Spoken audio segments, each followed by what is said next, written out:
ร่างกายเราตรงไหนคุณจำไว้ถ้าเกิดการอักเสบเมื่อใดมันจะเกิดสารสองตัวนี้เหมือนกันเขาเรียกว่าสารอักเสบในภาษาทางการแพทย์วิชาการเขาจะมีเขาเรียกว่า prostaglandin PGE2 หรืออินเตอร์ลิวคิน1 TNF อัลฟาใช่ไหมคุณหมอพวกนี้เป็นสารที่ออกมาจาก2ตัวนี้เพราะฉะนั้นอย่างที่บอกถ้าร่างกายของเราไม่มีสารอักเสบต่อเนื่องเรื้อรังก็จะไม่เกิดโรค NCD ใช่หรือใช่ใช่แต่โพลิตินเขาได้พิสูจน์แล้วกามิเนกได้พิสูจน์แล้วว่าร่างกายเราสามารถหยุดสารอักเสบเจ้าสองตัวนี้ได้จึงทำให้ร่างกายเราไม่ป่วยเลยนี่คือจัดการสาเหตุที่3ออกมาให้เราได้เราก็เลยไม่ป่วยโอเคโอเคโอเคปรบมือให้กามิเนกเข้าใจตรงกันนะวันนี้เจาะลึกแล้วนะครับต่อไปภาวะฮอร์โมนที่มันพร่องเป็นปัจจัยหนึ่งที่ทำให้เกิดโรค NCD นะครับกามิเนกเขาก็วิจัยออกมาอย่างเช่นคุณผู้หญิงระบบประจำเดือนใช่ไหมฮอร์โมนเอสโตรเจนก็มีโอกาสเป็นกระดูกใช่ไหมครับเขาก็วิจัยออกมาให้ตรงนี้เราดีขึ้นและภูมิคุ้มกันสร้างภูมิคุ้มกันเพิ่มขึ้นให้เราคนที่ฮอร์โมนพร่องก็มีผลเกี่ยวกับเรื่องระบบภูมิคุ้มกันมันพร่องภูมิคุ้มกันก็อะไรก็คือเม็ดเลือดขาวส่วนหนึ่งการมีเด็กได้วิจัยออกมาแล้วจึงทำให้คนนั้นมีเม็ดเลือดขาวที่เต็มเปี่ยมในร่างกายแล้วเขาจะไม่ติดเชื้อเขาจะไม่เป็นมะเร็งเขาจะไม่เป็นเนื้องอกเขาจะไม่ทุกสิ่งทุกอย่างเมื่อร่างกายเรามีเม็ดเลือดขาวครบคนคนนั้นจะแข็งแรงเสมอนี่คืองานวิจัยของกามิเนกปรบมือให้กัน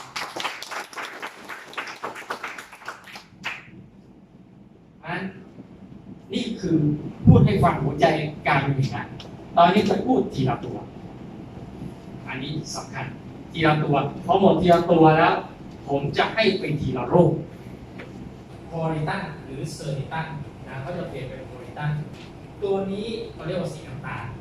ตัวนี้เป็นตัวเริ่มต้นของการสกัดออกมาจากสตอเกสรดอกไม้นะครับโดยธรรมชาติเป็นโพลิตินล้วนๆนะตัวนี้สามารถที่เขาจัดการเรื่องการอักเสบได้ทั้งร่างกายเพราะฉะนั้นถ้าเราทานตัวนี้ทุกวันตรงไหนที่มันอักเสบมันก็จะไม่เรื้อรังเพราะฉะนั้นถ้าไม่เรื้อรังก็จะไม่เกิดโรค NCD เพราะฉะนั้นสามารถทานได้ทุกวันโดยเฉพาะคุณผู้ชายถ้าไม่อยากให้ต่อมลูกหมากบวมก็กินซักนะฮะที่นี่ขับรถขับลาก็มีการสะเทือนมากเนาะใช่ไหมครับใครขี่มอเตอร์ไซค์ก็ว่ากันต้องกินเยอะหน่อยใครที่ขี่ม้าก็กินมากหน่อยอะไรอย่างนี้นะครับนั้นกินเข้าไปแล้วต่อมลูกหมากจะได้ไม่บวมนะฮะถ้าเกิดว่าไปเจอพวกวินมอเตอร์ไซค์ก็ขายไปเลยบอกพี่อยากทำงานมากขึ้นอยากมีรายได้ยาวๆพี่เอากินตัวนี้ซักพี่ได้ขี่มอเตอร์ไซค์ได้ยาวไม่งั้นเดี๋ยวไข่บวมเราบอกว่าไปก็ดูแลเรื่องการอักเสบแล้วก็ดูแลเรื่องระบบภูมิคุ้มกันเพราะนั้นมันจะดูแลครอบคลุมเราไปเราป้องกันมะเร็งได้นี่คือตัวเซอริตันพอลิตันนะครับตัวต่อไปก็คือโพลิแทค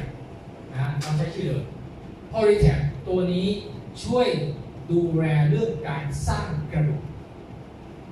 คุณไปเจอใครที่มีปัญหาเรื่องกระดูกคุณกินตัวนี้ได้โอเคไหมนะครับและช่วยดูแลเรื่องระบบการย่อยกระเพาะบางคนเคยเจอไหม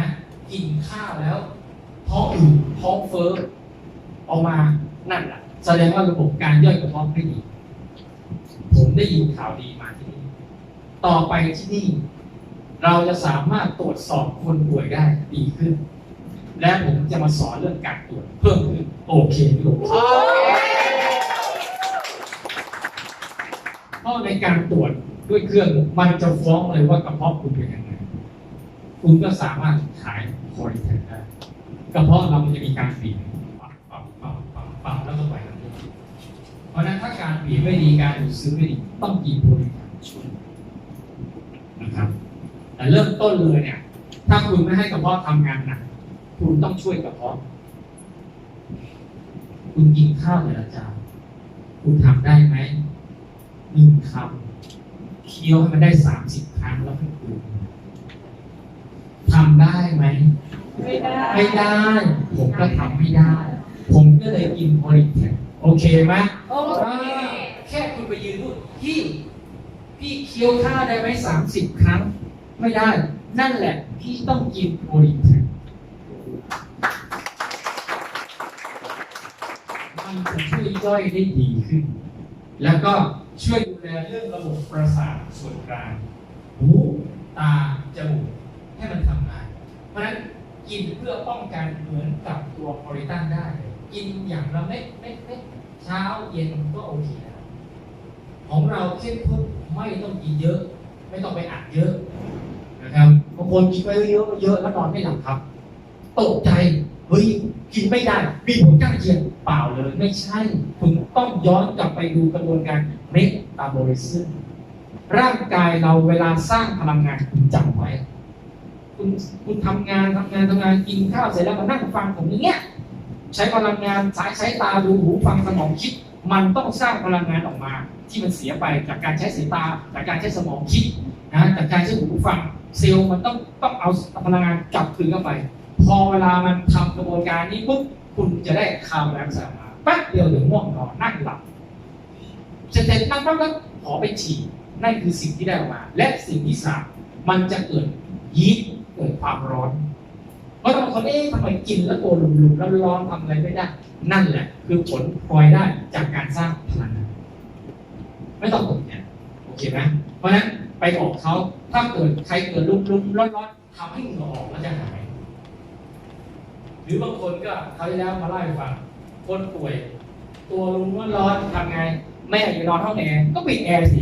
เปล่ารักแม่มากเอาไดร์เป่าตัวแม่ซะเลยคิดได้ยังไงอย่าให้แม่เหงื่อเอาไดร์เป่าตัวเป็นเราแล้วก็ปิดแอร์ก็พอแล้วเรารักแม่มันอะไรอย่างเงี้ยนี่เพราะคุณต้องจำเอาไว้เพราะฉะนั้นร่างกายเราเวลาสร้างพลังงานมันจะเกิดพลังงานออกมาเก็บไว้ในเซลล์แต่สิ่งที่เป็นบายโปรดักต์เขาเรียกว่าสิ่งที่มันไม่ดีของเสียเหมือนเรากินข้าวก็จะมีปัสสาวะอุจจาระออกมานั่นคือของเสียก็คือคาร์บอนไดออกไซด์น้ำและความร้อนจำไว้เพราะฉะนั้นใครตัวร้อนกินเข้าไปแล้วเกิดลมร้อนไม่ต้องกลัวให้เหงื่อแล้วหายหรือกลัวเขานอนไม่หลับไม่ต้องไปกินตอนคืนกินมื้อเย็นเช้าวันเย็นพอโอเคโอเคอันนี้เป็นเทคนิคบอกนะต่อไปบิสกัสตัวนี้ดีมากร่างกายเราเจอสารพิษทุกวันมันเข้ามาตอนไหนอย่างผักเผือกอย่างเงี้ยเดี๋ยวนี้สารพิษเยอะมากที่กรุงเทพเขาตรวจมาโอ้โหช้าเนี่ยผมไม่กล้าซื้อผักในห้างเขาตรวจมาแล้วเรียบร้อยแล้วถ้าคุณเจอที่โซลูชันไทยไปโซลูชันเขาแล้วเห็นไหมดูผมส่งเรื่องผักเห็นไหมโอ้อะไรว่าบิ๊กซีแมคโครโลตัสมีผักมีสารเคมีมากในตลาดสดไม่ซื้อดีกว่าตลาดสด5 บาท 10 บาทแต่บิ๊กซีโลตัสเกือบ100 บาทไม่ซื้อสารเคมีเยอะขึ้นเราก็ต้องกินบิสกัสล้างสารเคมีที่ไหนไม่ได้อยู่ที่ลำไส้อย่างเดียวมันอยู่ที่กระแสเลือดล้างซะด้วยบิสกัสแล้วก็ทำการล้างระบบน้ำเหลืองเพื่อทำให้น้ำเหลืองแข็งแรงเพราะจำไว้น้ำเหลืองเป็นตัวปกป้องเม็ดเลือดขาวถ้าน้ำเหลืองไม่แข็งแรงเม็ดเลือดขาวมันก็ไม่แข็งแรงคุณก็จะติดเชื้อง่ายอันนั้นกินตัวนี้นะดีคือบิสกัสแล้วก็เพิ่มออกซิเจนปรับความเป็นกรดในเลือดเพราะนั้นถ้าเรามีเครื่องตรวจมันจะฟ้องเลือดหนืดเลือดเป็นกรดกินบิสกัสแป๊บเดียวขายได้ผมตรวจคนเดียวขายได้ตั้ง10 กระปุกนะต้องกินนะคุณจะลดไม่ได้ไม่เป็นไรลดคุณเป็นไรผมไม่รู้นะซื้อก็ได้ว่า10 กระปุกกินโดยไม่รู้ตัวแต่แล้วก็ดีขึ้นนะครับแล้วก็อีกอย่างหนึ่งบิสกัสตัวนี้เป็นเม็ดใครเคยกินแล้วมั้ยเป็นเม็ดเขียวๆใช่ไหมใช่คุณสามารถทุบเป็นผงได้แล้วเอาไปใช้ทาภายนอกได้ที่นี่รู้เป็นโรคดิสซี่งงนะดิสซี่ดูแบบทาแผลได้คนที่เป็นเบาหวานที่เป็นแผลเขาเรียกแผลเปียกเนาะ ทาแผลแล้วแผลเบาหวานจะได้ไม่ลามดีมากนะผมช่วยหมอไม่ตัดขาคนนั้นเพราะเอาตัวพิซซ่ากินด้วยทาด้วยและอย่างถ้าเกิดสมมติคุณไปเดินเจอน้ำร้อนลวกหรือพวกน้ำมันลวกมันพองนะนี่ถูกดิบกัดเลยแล้วก็ผสมน้ำหน่อยนะไม่ใช่เป็นผงแห้งๆนะมันทาแบบผสมน้ำหน่อยให้มันเปียกๆแล้วก็ทาไว้มันดูดความร้อนได้ถ้าไม่งั้นนะตื่นเช้ามาเนี่ยมันจะบวมออกเป่งเลยจะเป็นน้ำใสๆใช่ไหมคุณเอาบิสกัดโปะลงไปนะตื่นเช้ามาไม่บวมนี่ข้อดีของบิสกัดเพราะนั้นมันเป็นตัวล้างและดูดความร้อนทำให้เย็นได้มันเหมือนกับเป็นตัวเย็นชนิดนี่คือบิสกัดเพราะนั้นทำไมคนเป็นลิสต์สีดวงอ่ะโอ้โหเวลาเข้าห้องน้ำปวดไหมครับแสบไหมครับโอ้โหลำบากมากเลยนะแต่พอเวลาทำมาแล้วมันเย็นดีก็ลงแบบเย็นอะไรอย่างเงี้ยนะโอเคใช้ได้นะถ่ายภายนอกโอเคถูกได้วันนี้ใครไม่มาเสียใจแย่นะวันนี้ละเอียดความที่แล้วต่อไปพอลิตอนตัวนี้แหละที่ทางมหาวิทยาลัยจุฬาและมอรังสิตเขาไปเทสคนที่เป็นมะเร็งผมกำลังบอกว่าพอลิตอนหรือโพลิตินโดยรวมเป็นอาหารของเซลล์ไม่ได้ขาวเพราะฉะนั้นคนที่ป่วยเป็นมะเร็งทานแล้วดีขึ้นจนเป็นปกติเพราะว่ามันไปเร่งสร้าง NK เซลล์ไปฆ่ามะเร็งใช่หรือใช่มันโพลิตินโพลิตอนเขาเป็นตัวโพลิตินแล้วใส่สาร 4-5 ตัวลงไปช่วยเร่งสร้างเม็ดเลือดขาวจะมีซิงค์มีตัววิตามิน E ตัวฟิโรลใส่ลงไปเร่งสร้างเม็ดเลือดขาวไปฆ่ามะเร็งเดี๋ยวนี้สูงแน่มะเร็งหายแต่กินตัวนี้จะกินเยอะหน่อยนะมะเร็งนี่มันมีประมาณ5สเต็ปจาก0 ถึง 4 5 สเต็ปรู้จักแค่มะเร็งยาสเต็ปถูกไหมบางคนเป็นมะเร็งสเต็ปหรือสเต็ป 2รู้เรื่องไม่ไปหาหมอไม่รู้แต่พอป่วยขึ้นมาไปหาหมอปุ๊บกลายเป็นระยะลุกลามใช่ไหมส่วนใหญ่คนเป็นมะเร็งจะรู้ตอนนี้ลุกลามนะ3-4แล้วยังเดินอยู่ดีเลยพอตัวเขาเป็นมะเร็งปุ๊บไม่มีแรงเดินคนเราแปลกเนาะเวลาไปหาหมอขอตัวหน่อยเขาไปเรียนหมอส่งกลับบ้านเลยเนี่ยจะกินตัวนี้ไม่เท่ากันถ้าเป็นระยะ1-2นะครับผมจะให้กิน3 มื้อละเม็ดถ้า3 มื้อละเม็ดกินได้กี่วัน17 วันเพราะฉะนั้นถ้ากินต้องกินประมาณ2 ใช่ไหมเกือบ2แต่ถ้าระยะ3 ระยะ 4ผมจะให้กิน4 มื้อขึ้นไป4ก็ได้เพราะบางคนบอกต้องขั้นสุดท้ายแล้วจะต้องตายนะมีตังค์ไหมมีตังค์5 มื้อ6 มื้อได้เลยเอา4 มื้อบอก4 มื้อก็ได้12 วัน12 วันก็3 กระปุกถูกไหมประมาณนั้นเกือบ3 กระปุกอย่างนี้ก็ขายได้แล้วใช่ไหมครับไม่ต้องไปอัดที2 เม็ด3 เม็ด4 เม็ดต่อมื้อไม่ต้องแค่อัดทีละเม็ดแต่กินให้มันถี่การกินให้ถี่ดีกว่าการกินห่างเพราะว่าเซลล์มะเร็งมันแบ่งตัวทุกนาทีเราต้องกินให้ถี่เพื่อสร้างเม็ดเลือดขาวไปฆ่ามันให้ทุกนาทีเข้าใจไหมมีบางคนเล่นกิน7 ตัวแต่กลัวคนซื้อเขาไม่ซื้อต่อให้กินแค่2 มื้อซวยมะเร็งลามจากจุดหนึ่งไปทั่วเลยเข้าใจไหมเราให้เขากินเพื่อสร้างเม็ดเลือดขาว NK เซลล์ไปฆ่ามะเร็งไปคิดถึงเรื่องซื้อขายจ่ายไป7 ตัว13,000กลัวเขาไม่ซื้อกิน2 มื้อพอพี่ได้ตั้งเดือน25 วันเพราะว่าตัวอีกทีไม่กินแล้วทำไมมะเร็งลามไม่ได้ต้องกิน3-4 มื้อขึ้นวันถึงจะฆ่ามะเร็งนะในสูตรของพี่เขียนเอาไว้ตัวไซเล็กจะมีบอกจริงๆโอเคไหมโอเคต้องจำไว้แล้วก็ช่วยคนที่เป็นไทรอยด์นะไทรอยด์มีเป็นพิษกับไม่เป็นพิษแล้วก็มีทั้งไฮเปอร์กับไฮโปก็ส่วนใหญ่คนเราจะเป็นไฮเปอร์เป็นพิษหรือไม่เป็นพิษก็แล้วแต่ทานพอลิตอนจะหายขาดบางคนเป็นถึงหนักต้องตัดต่อไทรอยด์อันนี้กินแล้ว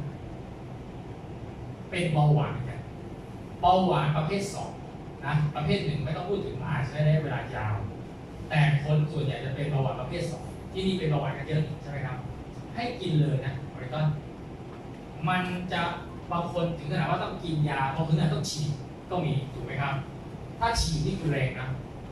ถ้าคนที่ฉี่อาจจะกิน3 เม็ด3 มื้อละเม็ดถ้าคนไม่ฉี่ก็อาจจะเป็น2 มื้อก็พอเพราะฉะนั้นผมช่วยคนที่เป็นเบาหวาน1ไม่ถูกตัดขาด2เป็นเบาหวานกินยามาเกือบ20 ปีโรงพยาบาลไตจะพังตับจะพังกินของผมใช้เวลา3 เดือนเบาหวานหายขาดเลิกกินยาชี้นั่นให้ทานได้เลยนะครับตัวต่อไปรอเย็นไวต้านะตัวนี้จะดูแลเรื่องข้อเข่าที่มันเสื่อมคนผู้สูงอายุข้อเข่าจะเสื่อมไม่ใช่กระดูกนะข้อก็คือข้อกระดูกก็คือกระดูกข้อนี่คือข้อนะครับมีอีกโรคหนึ่งครับเขียนหนึ่งนั่นแหละแล้วก็ไปทำออนไลน์ที่ประเทศไทยทำไมกินแล้วมันยังไม่หายยังปวดอยู่รู้จักโรคกระดูกทับเส้นหรือหมอนรองกระดูกทับเส้นไหมรู้จักใช่ไหมโรคหมอนรองกระดูกมันเป็นอย่างนี้นี่คือข้อกระดูกนี่คือข้อส่วนใหญ่แล้วคนที่เป็นหมอนรองกระดูกทับเส้นมันจะอยู่ประมาณข้อที่4ข้อที่5มันปิ้นออกมาไอ้อย่างเงี้ยไอ้โรคหมอนรองมันปิ้นออกมาเนี่ยคุณกินให้ตายก็ไม่หายมันจะต้องเกิดการผ่าตัดแล้วเอากระดูกนั้นใส่เลือดให้เข้าไปแล้วทานโปรตีนของเราเนี่ยมันถึงจะดีขึ้นแต่รอเจนไวต้ามันหมายถึงข้อเนี่ยมันค่อยๆย่นค่อยๆหายไปไอ้ที่มันหายไปเนี่ยกินแล้วมันสร้างข้อขึ้นมาคนละหน้าที่บางคนบอกเป็นหมอรองกระดูกกินให้ตายถ้ามันปวดแล้วก็มาปวดว่าโปรตีนช่วยได้ไหมไม่ใช่มันคนละโรคบางคนที่กรุงเทพเขาเป็นเขาก็มันไปหาหมอผ่าตัดนะเขาบอกแพงไปหาพระไม่แพงแล้วไปหาพระยังไงเคยเห็นไหมทางเข้าลิ้นต่อปักกระทืบปักแล้วนี่มันเข้าไปพวกหายเลยหายปวดแย่ๆมาหาพระมันก็คือเข้าไปยังไงแต่ถ้าหมอผ่าตัดต้องผ่าหรือว่าเข้าไปใช่ไหมแต่พระเขาไม่ใช้การผ่าตัดเขาเอาลิ้นไม้ต่อปักเราเห็นแล้วโคตรกลัวเลยเสีย500 บาทหายใช่ไหมอาจารย์นะเพราะฉะนั้นต้องบอกนะตายข้างหลังโรคหมอนรองเนี่ยมันต้องผ่าตัดหรือต้องให้มันเลื่อนเข้าไปแล้วกินโปรตีนกันเลยโอเคนะเพราะนั้นต้องเข้าใจตรงนี้ด้วยไม่ใช่ว่าโอ้โหหายทุกโรคเลยต้องดูด้วยนะแล้วก็ช่วยเรื่องระบบฮอร์โมนผู้ชายใครที่มีลูกยากมีตัวนี้มาช่วยเพิ่มฮอร์โมนนะครับแล้วก็ผมแซวผู้ชายว่ากินตัวนี้ดีพ่อเขาจะได้แข็งแรงนะเวลาอยู่กับภรรยาจะได้แข็งแรงจะกินอะไรนะครับแล้วก็ดูแลเรื่องเซลล์อะไรพวกนี้ได้แต่ตัวหลังมันอยู่ที่ระบบไหลเวียนเลือดฮอร์โมนแล้วก็ไปที่ข้อนะจำนี้ไว้ตัวต่อไปพอได้พันตัวนี้จะเข้มข้นที่สุดในโปรตีนทั้งหมดพอได้พัน1 เม็ดจะเท่ากับตัวสีน้ำตาลที่เรียกว่าฟลอริดัน8 เม็ดเอาไปช่วยได้เข้มข้นจังเลยอย่างคนที่เกิดอุบัติเหตุไปช่วยมาโดนรถชนปั้งนอนหลับไปทั้งเดือนเลยเหมือนเป็นเจ้าชายนิทราเพราะว่าตื่นได้ถ้าตื่นมานี่คือเป็นเจ้าชายนิทราอะไรเนี่ยผมให้อัดตัวนี้เอาไปเลย10 วันตื่นหันหน้าพยักหน้ากับภรรยารู้เรื่องแล้วก็เริ่มดีขึ้นมันเข้มข้นอะไรที่มันเข้มข้นมันเข้าไปฟื้นสมองเลยคนเป็นพาร์กินสันกินตัวนี้ดีขึ้นคนเป็นพวกอัลไซเมอร์เราคิดว่าถ้าเราความจำไม่ดีกินตัวนี้นะผมยังกินตัวนี้วันละ2 เม็ดเลยกินเลยผมไม่สนใจแล้วก็ไม่กลัวบางคนบอกคิดว่าเนี่ยกินได้แต่คนที่แบบร่างกายมันวีคมากๆที่อ่อนเพลียมากอาจจะไม่ให้กินเปล่าเช่นในส่วนของผมคนที่เป็นโรคหัวใจผมไม่ให้กินมะเร็งเข้าใจไหมครับแต่คนที่เป็นโรคอัมพาตนอนติดเตียงเดินได้ครึ่งเดียวกินแล้วจะเดินได้ดีขึ้นจนคล่องไปเรื่อยๆเพราะมันไปสร้างสารสื่อประสาทตรงนี้ได้เร็วมากด้วยความเข้มข้นของโปรตีน ถ้าใครเป็นไปเจอผู้ป่วยที่เป็นอัมพาตนะระบบทางสมองให้กินตัวนี้เห็นผลเลยมากนะครับหรือถ้าคิดว่าตัวเองสงสัยสาร AT เยอะรู้สึกว่ามันจำอะไรไม่ค่อยได้ออกมานอกบ้านแล้วกลับเข้าบ้านเยอะกินได้เลยนะวันละ1-2 เม็ดโอเคไหมวันผมก็กินแล้วโอเคผมทำใจยังดีอยู่นะแต่ผมกินเพื่อให้เซลล์ร่างกายผมมันแข็งแรงไปทั่วเลยเพราะฉะนั้นผมกินโพลีนพัทจึงทำให้อวัยวะผมมันเด็กลงมันเด็กขึ้นเด็กขึ้นพูดผิดนะกินแล้วมันร่างอวัยวะเด็กขึ้นนะจึงทำให้เรารู้สึกว่าข้างในแข็งแรงแล้วมันก็แสดงออกที่หน้าเราได้ไงใช่ไหมถ้าไปเจอเพื่อนรุ่นเดียวกับผมเนี่ยโอ้โหทำไมหน้ามันเหี่ยวขนาดนี้โอ้เซลล์แก่ฮะบางทีของกูสิโอ้ของกูนี่กินแล้วกินมันแข็งแรงขึ้นแล้วดูหนุ่มขึ้นเอาไหมเอามันเห็นหน้าเราเนี่ยมันอยากกินเลยไม่แพงเรา3,000 บาทเรื่องอะไรไปขายมึงนะครับไม่สมาชิกขาย3,000 บาทกินแต่ขอโทษคุณหมอเนี่ยไม่ว่าที่นี่หรือที่กรุงเทพเขาเชื่อถือหมอกันถูกไหมครับหมอเขาฉลาดไม่ขายกระปุกครับใส่ถุงซิปขายเม็ดเท่าไหร่ครับขายเม็ด50 มั่ง100 มั่งแล้วสุขุมวิทชาวต่างชาติเยอะใช่ไหมครับพวกนี้ก็ชอบดูแลสุขภาพแล้วพวกแขกขาไม่ได้รวยใช่ไหมครับขายแขกให้เราร้อนขายหมอโคตรรวยเลย40 เม็ดใช่ไหมคูณเท่าไหร่4,000หมอขายได้ไงเม็ด4,000 บาทเพราะฉะนั้นทำได้ไหมทำได้ขายไม่ได้เพราะฉะนั้นหมอมาคุยกันยังไงเขาต้องการสุขภาพขายได้เพราะสารอาหารมันเป็นอย่างมันครบใช่ไหมนี่นะครับไม่มีใครสู้โปรตีนได้เพราะโปรตีนคือสารอาหารที่ครบองค์รวมหมดเลยเซลล์ทุกเซลล์ต้องการโปรตีนผมกล้าพูดอย่างนี้เลยนะเซลล์ทุกเซลล์แม้แต่เม็ดเลือดขาวเม็ดเลือดแดงต้องการโปรตีนทุกวันใช่หรือใช่ใช่นี่คือโปรตีนปรบมือให้โปรตีน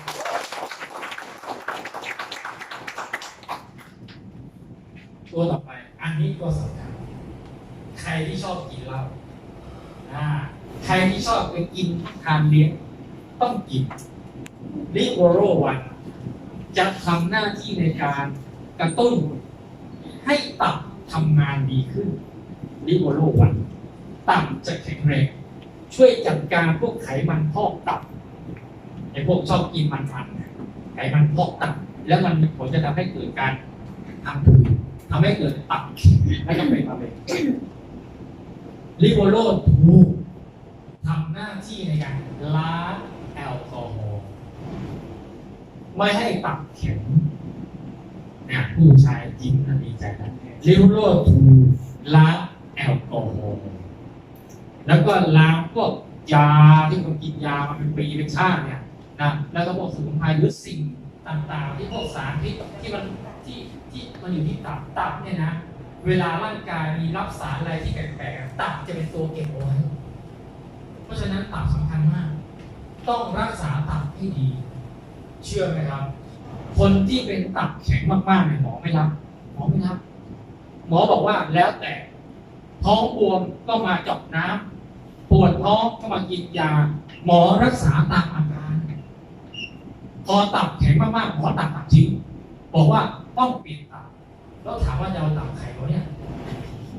ตับมียังเขาที่แรกบอกว่ามี2 อันจำได้ที่ดีบอกตับเล็กกับตับใหญ่จำได้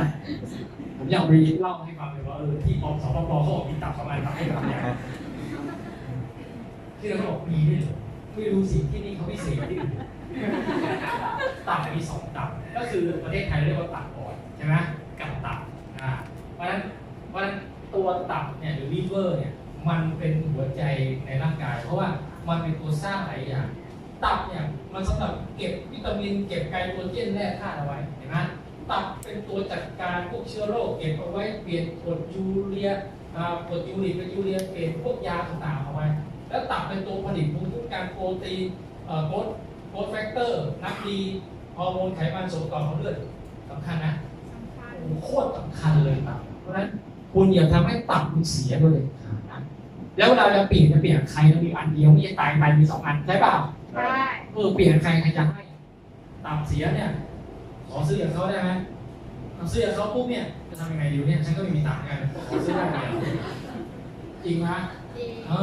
เนี่ยผมทานโปรตีนแล้วตับผมแข็งแรงด้วยนะผมให้หมอตรวจครับตับผมเนี่ยถ้าคนอายุ30ต้นๆน่ะผมก็เลยแบบแฮปปี้เลยสบายมากจะไปกินเหล้าเหรอไม่กลัวอัดวิโลวันวิโลถูกอย่างละเม็ดก่อนสบายใส่ถุงซิปไปไม่เอากระปุกไปเลยเฮ้ยอยากกินเหล้าสบายไหมอยากให้อวัยวะตับแข็งแรงไหมอยากไม่เป็นตับแข็งไหมว่าถ้าอยากไม่เป็นตับแข็งเอาไปเลยเนี่ยอย่างละเม็ดของอเมริกาของนอกเท่าไหร่วะ100 เดียวเฮ้ยทำไมแพงเอ้าก็ของนอกอ่ะของอเมริกาไปหาซื้อตามร้านขายยาไม่มีจะกินไม่กินกูเกตเตอร์กูกินก็ได้วันนั้นไม่ต้องจ่ายค่าบุฟเฟ่ต์กินได้ทุกวันใช่ไหมคุณผู้ชายคนมาถามผมท่านผมจะไปกินเหล้าแล้วยังไงผมจะกินนิโคโลวันถูกอัดได้ไปอย่างละ2 เม็ดเลยได้ไหมแล้วจะอัดทำไมผมจะได้ไม่เมาไม่เกี่ยวอะไรกับเหล้าตับก็คือตับก็ป้องกันแอลกอฮอล์วิ่งในกระแสเลือดก็เมาอยู่แล้วเกี่ยวอะไรกันเข้าใจผิดแล้วโอเคนะไม่ใช่เข้าใจว่ากินนิโคโลแล้วไม่เมาไม่เกี่ยวกันนะนี่คือเพราะฉะนั้นทานเพื่อป้องกันดีกว่ารักษาเพราะฉะนั้นตับจำเป็นมากนะทุกคนยังบางคนไม่เข้าใจจำเป็นต้องกินนะตับถึงคุณจะไม่กินเหล้าแต่ถ้าคุณไปกินของปิ้งย่างทอดพวกนี้มันสะสมที่ตับแล้วมีโอกาสเป็นไขมันพอกตับและอย่างหนึ่งรู้จักอัลฟาท็อกซินไหมที่มันจะอยู่พวกพริกแห้งนะพวกตากแห้งพวกเนี้ยถั่วพวกเนี้ยเราไม่รู้ว่ามันมีอัลฟาท็อกซินกินเข้าไปปุ๊บเนี่ยมันทำให้เป็นไวรัสตับนะบางคนเป็นไวรัสตับบีทำไมถ้าเกิดไม่ไปบริจาคเลือดหรือไม่ให้หมอตรวจทางการเป็นขึ้นมาแล้วมันสะสมไปกลายเป็นไวรัสตับซีแล้วก็เป็นมะเร็งตับประเทศไหนเพราะฉะนั้นอัลฟาท็อกซินเราไม่รู้ว่ามันมาเมื่อไหร่สายตาดูไม่รู้หรอกเราไม่ใช่กล้องจุลทรรศน์เพราะฉะนั้นกินเพื่อป้องกันอัลฟาท็อกซินดีไหมครับดีจงป้องกันตับของเราตับคือชีวิตไม่ใช่คำว่า liver life คือชีวิตตับคือชีวิตต้องกินลิโกโลทุกวันแล้วจะเป็นไปได้เลยเนี่ยเจอใครกินเหล้าเนาะลิโกโลไปขายปั้งคุณต้องกินแน่เลยเนี่ยคุณจะได้กินเหล้าต่อได้ขายเห็นไหมครับเสร็จจากนี้ไปใครอยากกินเหล้ามีไหมผมจะได้ขายต่อโพลิทรัสหรือเวนทรัสในชั้นชื่อเวนทรัสต่อไปจะชื่อโพลิทรัสตัวนี้เป็นจุลินทรีย์ที่ทางอเมริกาเขาวิจัยออกมาโดยเฉพาะช่วยสำหรับคนที่อาการท้องร่วงลำไส้ไม่ค่อยดีนะไม่สมดุลพวกลำไส้ใหญ่ก็อัดเข้าไป2 เม็ดเลยพวกท้องร่วงจะได้คนที่มีปัญหาเรื่องท้องผูกนี่หมายถึงว่าท้องผูกจากการที่กินอาหารแล้วอาหารไม่ย่อยไม่ใช่ท้องผูกเพราะเกิดจากการป่วยแล้วกินอาหารไม่ลงเพราะฉะนั้นเมื่อคุณกินอาหารไม่ลงในกระเพาะคุณลำไส้ก็มีอาหารใช่ไหมครับขอโทษแล้วมันจะเอากากที่ไหนออกมาถ่ายบางคนให้กินอย่างทุกคนเลยสีฟ้าผมไม่ใช่คุณต้องรู้ป่วยว่าเขามีกากไหมเขากินอาหารได้ไหมไอ้คนที่กินอาหารไม่ได้ไม่ต้องใช้สีฟ้าแต่ถ้าเขากินแล้วมันไม่ถ่ายต้องใช้สีฟ้าโอเคหรือโอเคต้องดูพิจารณาด้วยไม่ใช่ให้กินด่างไม่ใช่หรอกให้ก็ผู้ป่วยก็ได้ให้กินด่างทำไมจะได้ขายได้กับผู้คิดอย่างนั้นมันไม่ใช่เราต้องเอาคุณธรรมนำธุรกิจเหมือนกันท่านประธานใช่หรือใช่นะครับถ้าเราทำอย่างนี้ได้นะรับรองเราจะรีออเดอร์ได้ต่อผมขายแบบเนี้ยแนะนำที่กรุงเทพแบบเนี้ยเชื่อไหมครับแรกๆขายก็ได้นอนก็บอกโอ้ยเมื่อไหร่จะได้ตังค์เยอะอย่างคนนึงเขาขายเป็นเซตใหญ่โอเคขายอย่างเขาเนี่ยแหละสักวันจะโดนจุดขายมันก็จริงพอกินปุ๊บหยุดคุณต้องหาออเดอร์ใหม่เหนื่อย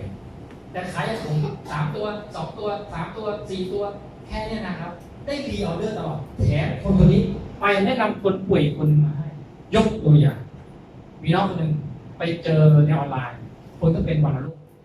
ก็ผมก็เซตให้ไว้กิน3 ตัวพอกินปุ๊บเขาดีขึ้น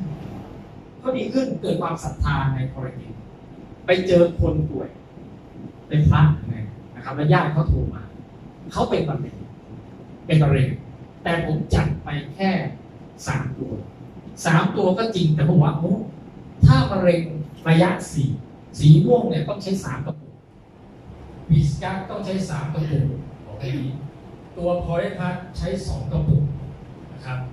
มันก็รวมกันประมาณ1,300ถูกไหมครับ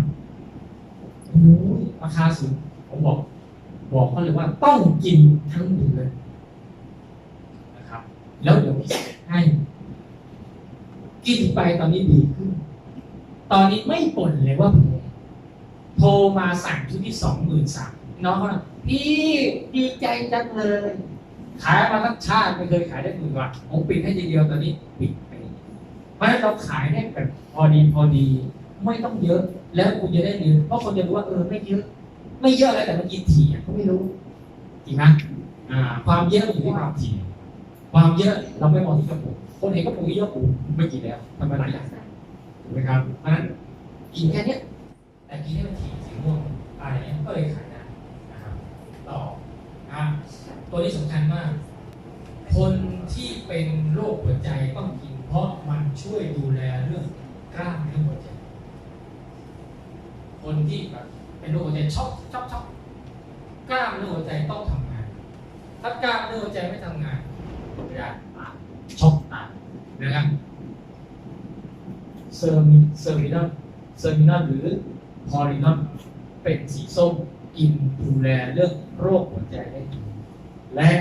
คนที่เป็นโรคโลหิตจางหรือเวลาไปตรวจเลือดทำไมเลือดแดงมันตกอย่างคนที่เป็นมะเร็งสังเกตเลือดแดงจะตก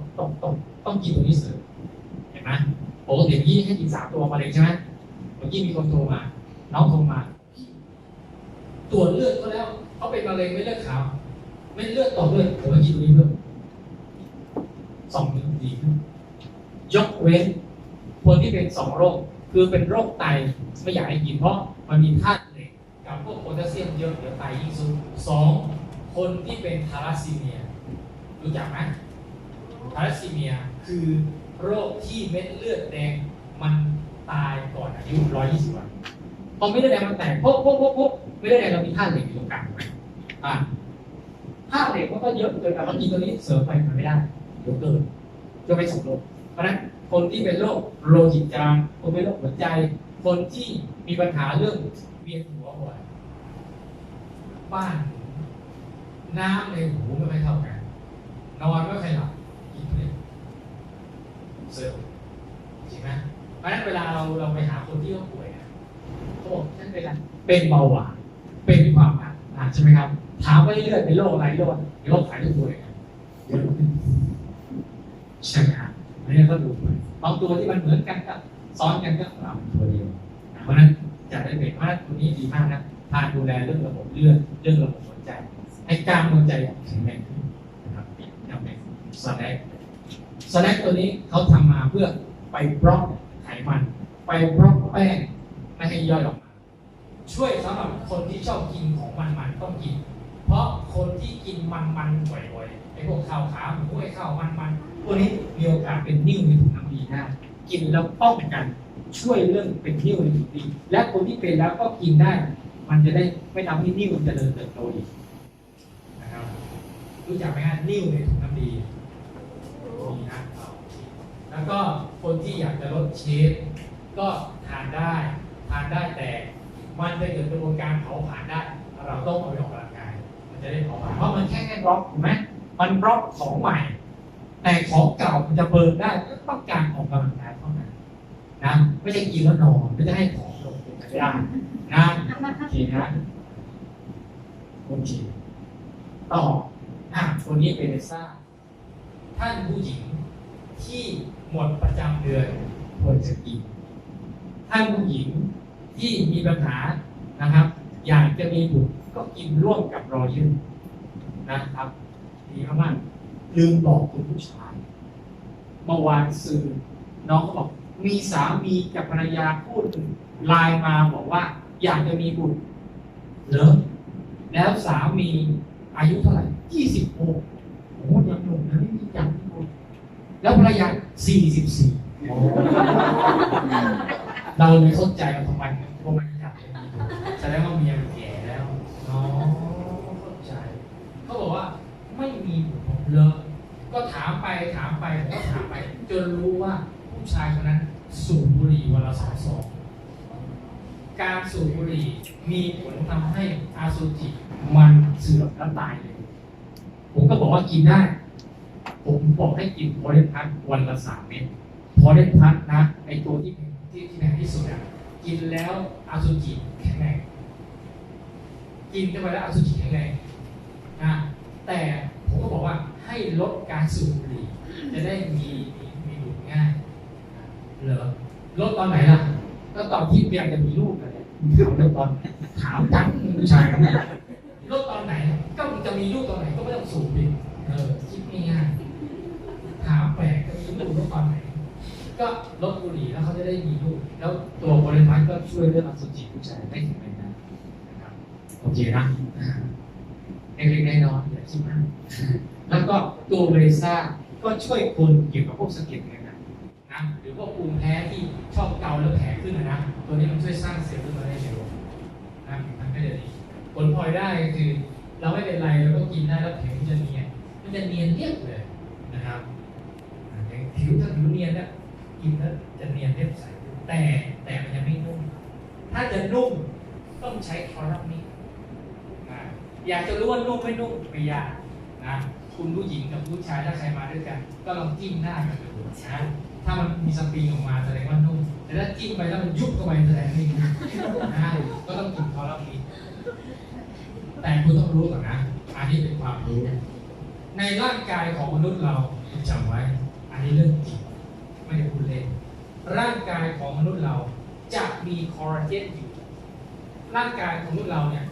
90% จะมีคอลลาเจนปกคลุมอยู่ในเลือดอย่างเช่นหลอดเลือด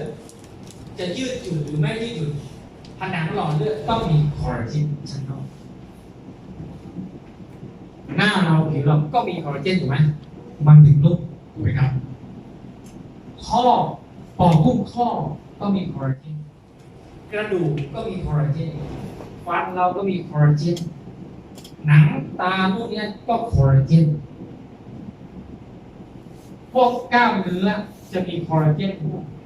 เห็นไหมคอลลาเจนช่วยทั้งนั้นเพราะฉะนั้นเวลาคนที่ผมไปเจอคนที่เขาเดินแล้วปวดเมื่อยขึ้นบันไดแล้วปวดเมื่อยกินคอลลาเจนก็หายปวดเมื่อยบางคนมาถามผมแล้วบางคนก็ปวดไม่ทั้งตัวกินอะไรคอลลาเจนหายไหมไม่ใช่คุณต้องเข้าใจนะ